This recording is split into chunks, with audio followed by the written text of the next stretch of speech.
All right, available support. So we're going to cover this from a couple of different lenses because there are several different lenses to view this from. So we'll kind of start taking it in, what does every kid have? So what does every kid get as a support when they take a test in Aware? So I really like to reiterate these. I had an amazing mom experience 2 days ago, and I was showing my daughter, hey, flag a question.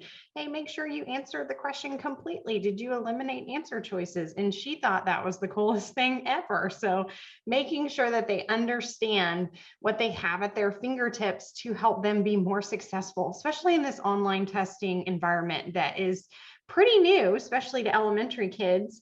So making sure they know you have a cool question guide. It'll show you which questions you flagged and maybe which ones you didn't answer completely. Because again, at the bottom of our screen where we have 1, 2, 3, 4, we have all the question numbers. Students will not receive a green check mark unless they have answered all of it. So for text entry, they have to actually click in both boxes and they have to write something or that check mark won't appear. So make sure that they know to use that as a tool to guide them. Again, flagging those questions that you're unsure of, that you want to go back and look at. Do you need a color overlay as a support? Do you need to zoom in or zoom out? Like we said, eliminating those answer choices. I mean, elementary kids, they thrive off of that, but it's great for all grade levels. Are you highlighting words? My daughter is loving highlighting, and then she loves to use the dictionary and to go find those words to make sure she understands them. Are you also communicating on the notepad tool, writing out any of those thoughts since we don't have that paper experience? So are we utilizing those pieces? And like I said, the question completion is going to be huge because the questions look very different now. So bringing all of that in, every student gets all of these features automatically. So the real question is, do they know that they have them? Making sure that teachers are doing a little overview with students so that they can help themselves on the assessment is very, very important. Emily, we have a question in the Q&A on where is the dictionary tool found, and maybe you'll get to that in the next slide. So do you want to hold on to that or answer it now? Yeah, I think it's on the very next slide. Okay. If not, it's on one of the next two. So great question. Yeah, and before we transition, notice in the bottom left of the presentation, when you receive this, the link to the slides with the recording tomorrow, you're going to have access to online help. We recently released some articles specifically for a student audience. These are written at an upper elementary level, so they're great to put in front of your students. So as you're exposing them to these tools, maybe for the first time or maybe for a review of these tools, this will be a great article that you can share with them, maybe chunk it and break it up for them to help explore and learn how to use these tools. So it's not the only article for students, but it's specific to how to navigate the test and those tools that are available to them. So I just wanted to let you know what that was before we move forward. Awesome. Those really help. So now we'll go a little bit layer deeper, and this does answer your dictionary question right here, but what supports are available at the test level? And what we mean by that is when you turn them on, when you are editing the test, then every student would get these. So if you're turning it on at the test level, yay, every kid who takes this test will get this as a support. Whereas the student specific supports would be something you would turn on and very independently by student. So for test level supports, we do have that calculator. We have several different variety of calculators that you can enable. We do have that lockdown browser tool. So again, if you want them to stay in the browser that they are in and not be opening additional browsers or applications, then lockdown browser is set at the test level. Spelling assistance. I have spoken about this one quite a bit lately. Spelling assistance is wonderful to turn on at the test level. We are going through some heavy transitions right now, and students are asked to write on assessments more than they ever have been. And so in order to get them into that niche, there's really no harm or foul in saying, hey, we're going to turn on spelling assistance for a while so you can double check your spelling. Eventually turning that off for the students who don't have it is completely reasonable. But knowing that spelling is an important part of taking an assessment, then that assistance can be there so that they're not missing questions for spelling. Question randomization. So every student is taking a different version of the test, ideally. And so the questions are randomized and the answer choices are randomized too. Then online dictionary, again, this is set at the test level because we're in a new world, again, of testing. And so you can turn on the online dictionary. The writing component is going across multiple subjects now. So turning on a dictionary is very reasonable to do for students to be able to utilize that tool. And last, we have the students being able to view their submitted responses. Definitely one of my favorites. And this has been enhanced most recently so that students can go see which answers they got incorrect. And it's during a time window that you select. So maybe it's after the testing window has closed. Then you say during this week, students can log back in and we can look at the questions that they missed. And using that notepad tool in conjunction, we could do some test remediation. So wonderful tools that you can use together as well. So those are set at the test level and would apply for every student. Whereas student-specific reports that we have on the right, text-to-speech, content clarification, Spanish calculator, spelling assistance, and excited to announce coming soon, speech to text, we'll be adding that. These are very specific to student needs. So you have students who do qualify for these needs, and they would need to have access to these tools on every assessment, depending on the content level. So these could be very customized at the student level in order to make sure that they have those supports. And so the variation there is you've had a meeting for this student and you know that they absolutely need this to be successful. Whereas on the test level, you're saying, let's take some time to practice utilizing some of these tools and we're all going to get them. And so those would be the differences there. So I'll pause. I don't know if any questions came up for those, but those are getting a level deeper into the test and student supports. We did have a question come in about anticipating a time frame for speech to text, and I think you'll speak about that at the very end of the presentation. And Yes. then one more, could you speak a little bit to who might need speech to text? How will this help our students?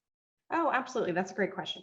So we get confused when it's text to speech and then we're switching it and it's speech to text. So again, we have a lot more writing on assessments now. So our students that have difficulty typing, they need a tool that helps them speak to the computer and it types out what they are saying. So it helps them with that need so that, again, the majority of the test isn't spent typing, or they could just have an absolute need that typing is not realistic.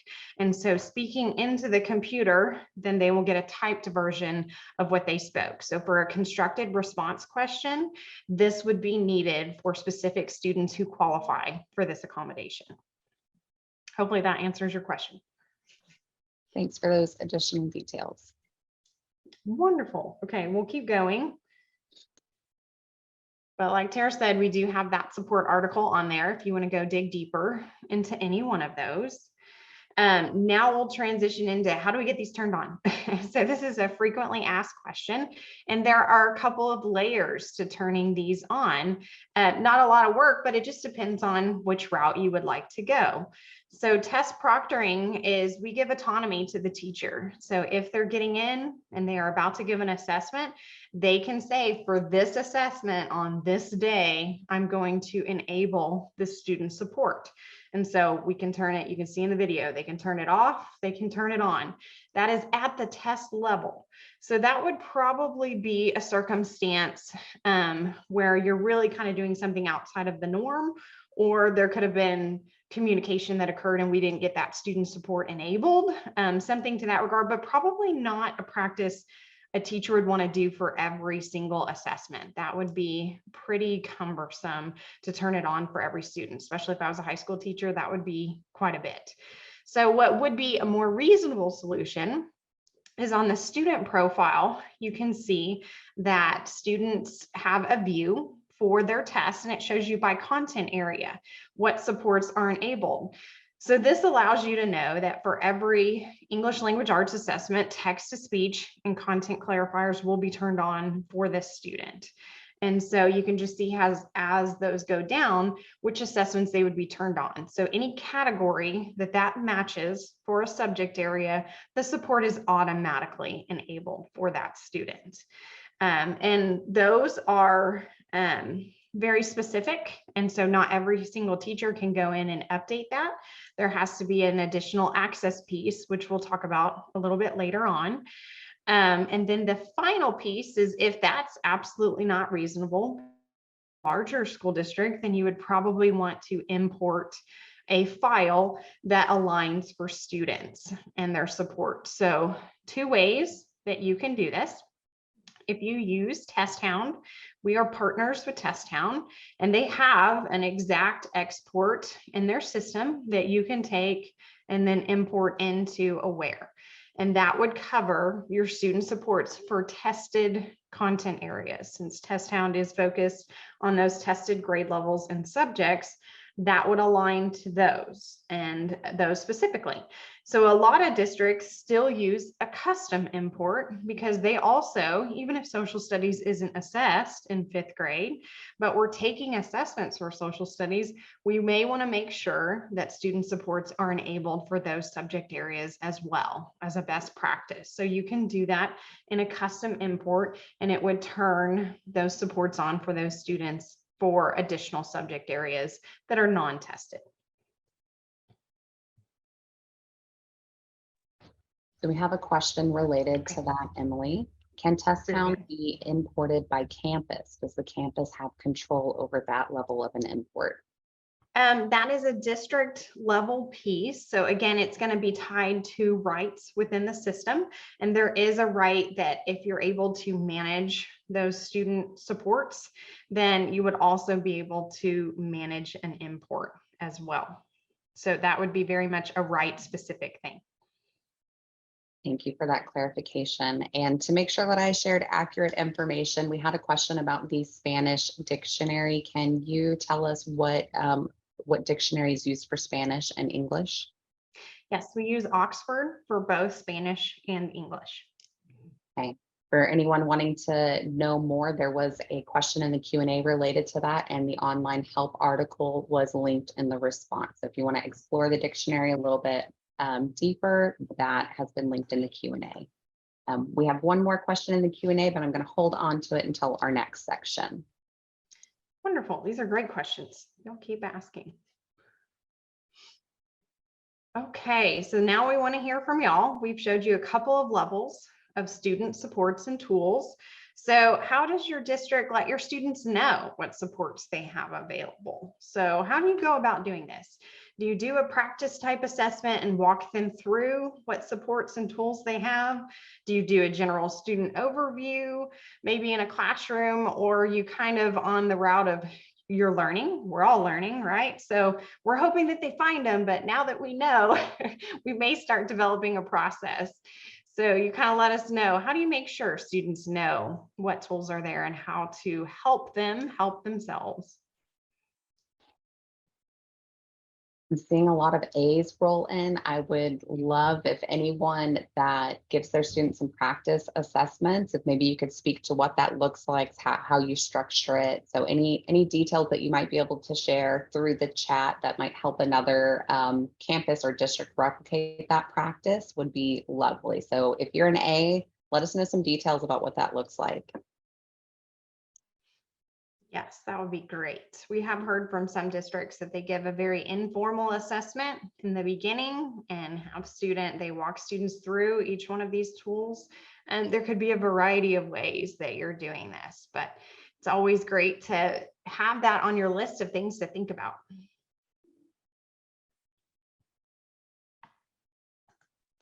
Looks like we have a pretty good spread of responses here. Lots of A and B. I know for a while I was a 504 campus coordinator, and some of my best meetings that I got to hold were when the students were present and they could advocate for themselves. And it was it just filled my teacher heart to hear students say, you know, like, my teacher lets me do that, but it really doesn't help me. I don't think I need that anymore. Or when they would say, I tried this really helps. Can I try doing it more often? So it's wonderful when as early as the conversation that we're having about what we think could support them, if they're present and able to provide us that insight. So want to celebrate any districts that are including students in those meetings as is appropriate for them developmentally. Got to give a quick shout out to Trina Matthew, keeping it real, saying they do them all. I hope students find them, because it doesn't matter how often you practice and how often you show them, they'll forget, and hopefully they find them again. Yeah, Definitely. it's the truth. Okay, so next up, we're going to talk about some processes that might exist within your campus or district, depending on your size, how where that local control might come in, and how you're organizing this information remaining up to date. So the first thing we want to talk about is scheduling your import. So this is something that's of high importance. You want to make sure that you're serving your students equitably and you are keeping these up to date as decisions are being made throughout the school year. So this is an opportunity for you to mark your calendar and utilize that local assessment calendar that you have that's nice and transparent. Everyone knows when we're giving that 5th grade science test. So we can also make sure that we're importing close to that date so that our supports are up to date for that student that's testing. We want to take into consideration that all throughout the year, we have conversations and we're making decisions about accommodations for students. So that's happening in our ARD meetings, our 504 meetings. That's sometimes happening with LPAC committee decisions that are being made, and potentially RTI. So there's lots of meeting spaces where decisions are being made of what will benefit this student at this point in time, and that needs to go into practice. So we'll talk about rights in a moment that will help you make sure that as that decision is being made, it's documented and reflected and aware, and not just on that piece of paper that you print out and hand to each of your teachers, but it's somewhere actionable that they can start utilizing with their students. So making sure you think through, when are those meetings happening? And should that be a process step at the end of that meeting, as that coordinator or director is updating documentation, making sure that they have access to do that and aware, so teachers can use that with their students immediately in the test environment. And then a reminder that if you are using the test count import, which we just clarified is for a district level import, this is only providing information for those tested subject areas. So if, like Emily shared before, you want your 6th grade social studies students to also have those supports in place, you'll need a process outside of the test count import to make sure that you're recognizing that support at multiple content areas and grade levels. So these are just some things to keep in mind. And then Emily, the question we had, and I'd love for you to chime in here, that we were going to bring back up, is for a test that is actively being taken now. Can I go to the student profile to turn on supports, or does that need to go through the test proctoring screen only? So can you provide a little bit of detail here for us? Sure. Kara, I'm really glad that you asked this question, actually, because this comes up quite a bit.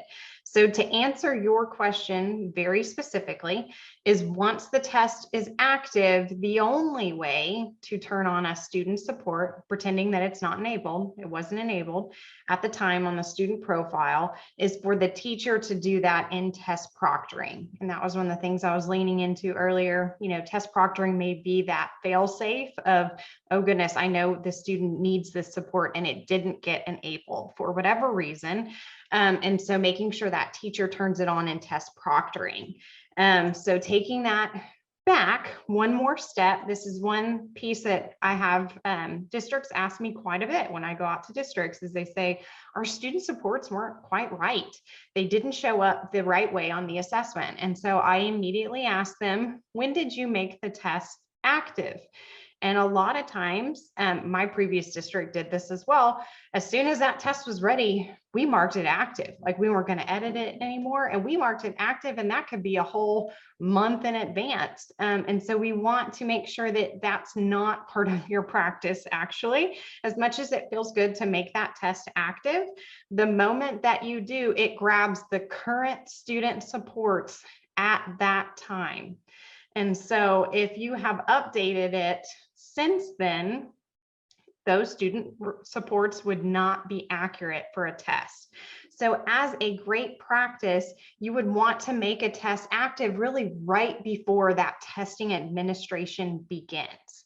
And so yes, and Kara, you're kind of asking, so as a follow-up, when would you want to import work at that time? So you really want to make sure you have this calendar of here's when we're giving a district assessment.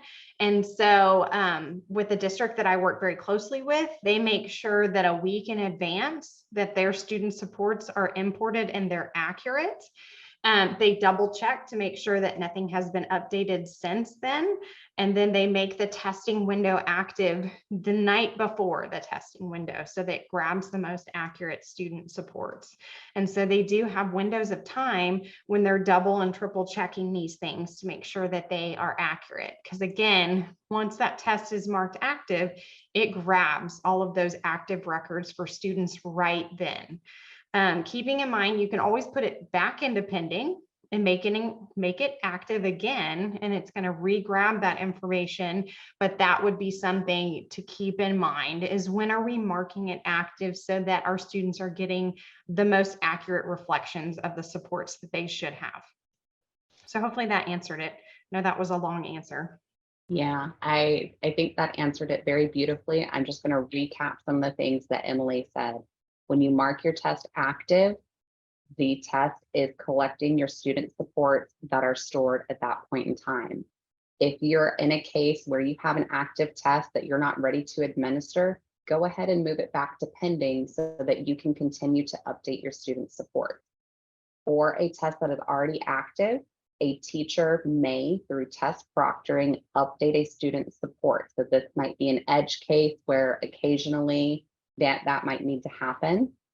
And then if you are still updating at that student profile, that is still being stored for the student. It's just not being applied to an active test. So if you're not concerned about the day the decision is made, maybe there's just some overlap, the test is active, you can still update that in the student profile and it will apply to future assessments for that student that were not marked active at that time. And so I just wanted to summarize a little bit of what Emily said, and please, if you have additional questions, continue to put them in the Q&A so we can address them with you.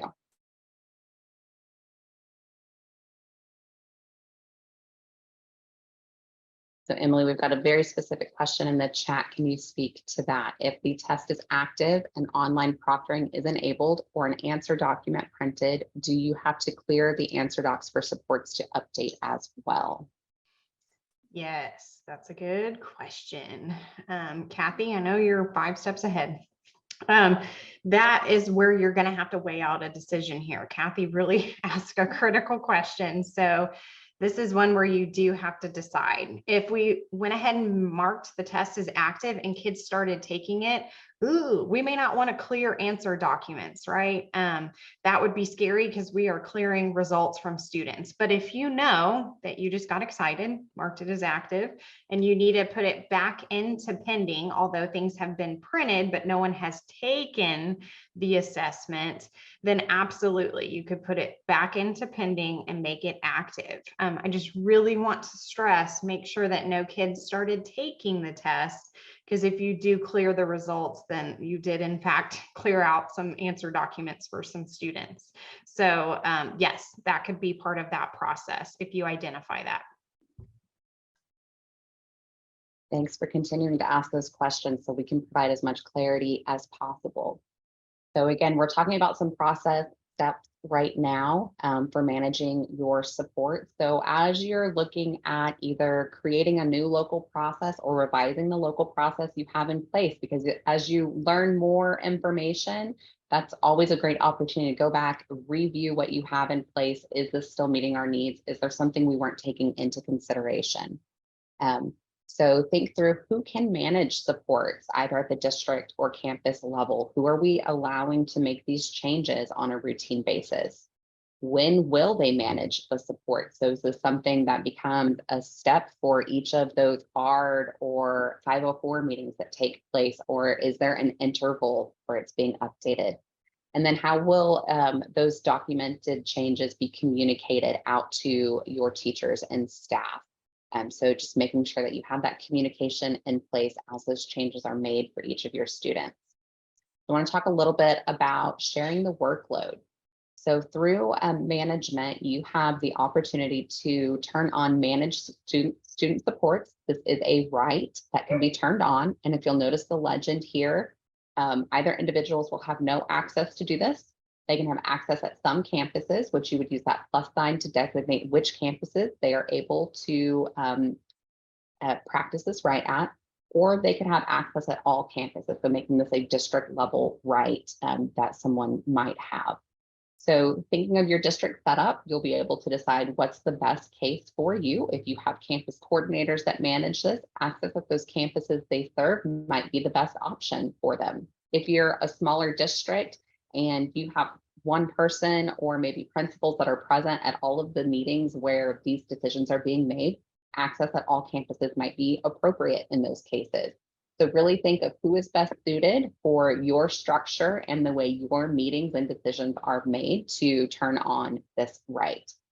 And then think through, how are you going to keep staff updated? How are you going to let them know when to check, how to check that student profile to make sure that it is up to date for their students? And even through proctoring, how can a teacher verify that the right supports are there? Something that I've witnessed in meetings is, hey, we're not quite ready to document this as a support, but we want to see if the support does help the student. So the teacher is always highly qualified to make the decision of what supports a student might need, which is why that proctor access to update supports is available. So if we're exploring, does the student need text to speech? Is this helping them, or is this something that will become a distraction? Let's test this out on the next 2 science and reading assessments by turning it on through the proctor setting. Then we can turn it on for just those assessments as we're ready to administer them and see how that impacts our students' data. So allowing teachers the knowledge and know-how to be able to do that can be super helpful and inform those meetings where you're making those big decisions for students. So I noticed a couple questions came and went in the Q&A. Anything we need to speak to with the whole audience?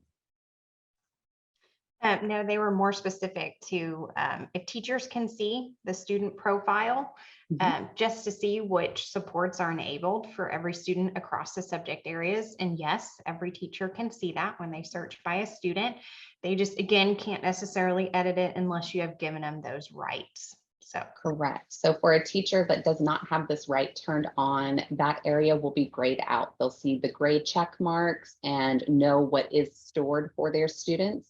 For an individual that has this right turned on, those will look like active links. The check marks will be blue and they'll have a button that says update so that they can make changes and save those changes by selecting update. So that will be the difference that you'll see between someone without this right of managed student supports turned on and somebody with this right turned on from that space.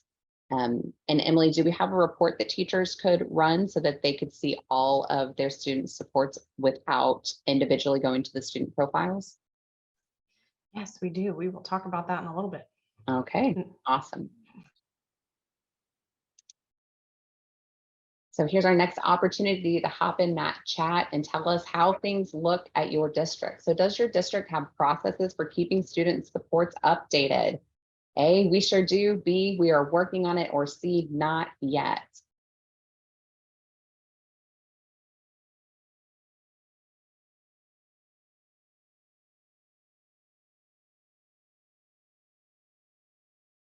Seeing lots of A's, some honest B's. We're working on what this looks like for us and making some changes as we learn how to best communicate and manage these changes. It is a lot of moving parts when we're talking about student support. So it's very understandable that there needs to be some changes and review of current processes that might be in place as we move forward.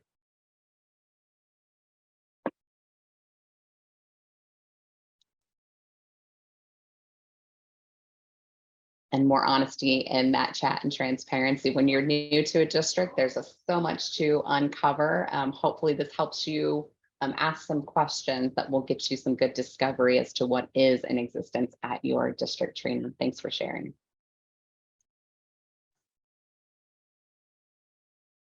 Yeah, I like it. When you're new and you just don't know, you needed another option, not saying, nope, I don't know yet. It's very valid. Okay, we're going to talk about data analysis. And so this is usually something that a lot of districts haven't gotten there yet. But as I'm working with districts, I like to make sure that they understand what they have available, and then they understand how to verify things and make sure that we're not turning on these features in vain. We're turning them on and they're being utilized, and or we're making sure we have a sidebar conversation about utilization. We're validating the need for a student support concern. So all of those things can really be answered with some good old data analysis. And so I want to walk through what we have available and what is actually coming very soon. So first thing is on the left side, it says include local student supports. And then you can see a little folder that, if you're familiar with our data analysis and creating a data view, that folder is located there. And when you are looking in local online supports, you're going to see all of those very customized supports based on the student need. So right now you can drag each one of those into a data view for an assessment, and you can see, yes, this support was enabled, or no, this support wasn't. Again, this is great because we just said there are a couple of tiers in that process. Maybe a teacher did override a student support. And so we could see that by pulling these over with our yes and no. And again, knowing, was it enabled? Was it not? Did we not get our import working? Did we not get that profile selected? All of this is a process, and we're all humans. So that helps us to know if it was actually turned on and the students could see it to click on it when the test was available. So under that folder on the left is, again, just letting you know if it was enabled at the test level. Then as we kind of move over to the right above that is a folder that says online administration. And so this folder will be ever growing, and it's going to have information that really pertains to that online administration specifically. So the first two you can see, you can look at elapsed time and active time for a student. So how long were they on the test actively working? And then what was the overall elapsed time total that they spent on the assessment? And then beneath that, you see a very powerful one that it has the number 42 by it in the icon, which means you're going to get a number next to it. The other ones above are going to be text, and then content clarification usage will be a number. So you can see in the screenshot right below that if content clarifiers were enabled, I see my yes next to a kid's name, and then the student used those content clarifiers 2 times within the assessment. So I can see that they did actually click on them. It was enabled and they clicked on them. Okay, so then I have 2 insights for that student support. So the very exciting part about this is, well, actually I'll pause, that's on the next slide. If you need support building these data views and you need guidance for getting there, Tara added that link at the bottom for our online help guide. If you want to start pulling some of these data pieces and seeing them, you can absolutely do that. But we like to make sure what you have available right now. And on the next slide, I'll talk about what's coming soon. So if you notice, there are some usage ones that are missing as of right now to date. We are missing text to speech. the calculator and spelling assistance specifically. Those would be ones that we would definitely want to see if the students use them. And so we have engineers that are actually working on getting these usage data fields added right now as we speak. So that's pretty exciting. So when you come back in here very, very soon, you'll be able to see text to speech and its usage. And that would indicate how many times did the student click on that text to speech icon and use it. So how many times did they click on it and actually listen to those questions out loud? The calculator support, again, how many times did they click on the actual calculator to use it? And then finally, spelling assistance, the number there will represent if they actually took the time to right click for spelling assistance and find the accurate spelling. So you'll be able to see in number how many total times these features were used on an assessment for a student that had them enabled. So that was a lot. I'm going to pause, see if there are any questions about this. I love that this is coming, and it makes me think of all those times I wrote feedback for my students and then I found those papers in the trash can by the end of class. I had no way of knowing if they were using the feedback if I didn't structure something a way for them to use it. So I love that there's this transparency in the data to see, did a student actually use that text to speech and how much did they use it? So that's super going to be super helpful as we continue to enhance this area. We have a question in the Q&A, missed where those reports were located. So there is a link to the online help. These are custom, so you'll pull in the fields that you're wanting to see. Another way that I use these is, occasionally you get that contact from home. Hey, my student said they didn't get text to speech on this assessment, and I know that's one of their accommodations. This is a great way for you to go and check and make sure that it was turned on and provide that evidence. Now it's not just your word against the student's word, it's we have evidence that this was turned on in the program for them. So another great tool to take into your meetings and verify that student supports are made available to them, and coming soon, how much are they actually using it when it is available to them? Yes. Thank you for saying that, Tara. That is awesome. So excited to have those available. So, and by very soon, we do mean very, very soon. So be looking like next week, checking in on those and see when they're available. I don't think we had any other questions. I think we can move in and get feedback from y'all. So kind of based on what we heard, do you run these data analysis reports? And some of you had questions about how to do that, but do you run them, or hey, is that going to be something you start looking into? So your options are, yep, we're already on it. We sure do that. We're working on it, or again, not yet, but maybe you're excited about it. Maybe option D is excited looking into this. Because definitely with the usage, that makes it a lot more valuable. So, and definitely worth your time. So yeah, we have a lot of C's. Yeah, and I love, some of us already have a quick view set up for this. So a teacher or a campus leader at that district level could apply this to any assessment that's administered online. So I love to see that practice in place. Thanks for sharing, Brandy. Yes, wonderful. So if not, you know that it's there now, and you have a cool little guide, or you'll be getting an email tomorrow to walk you through how to do that. So we are so excited to provide that for you to help you make those in-time decisions on, do we continue to give this support to students, or is this something they're not utilizing? But showing that evidence of utilization is going to be big for validating them getting that accommodation on the STAR assessment.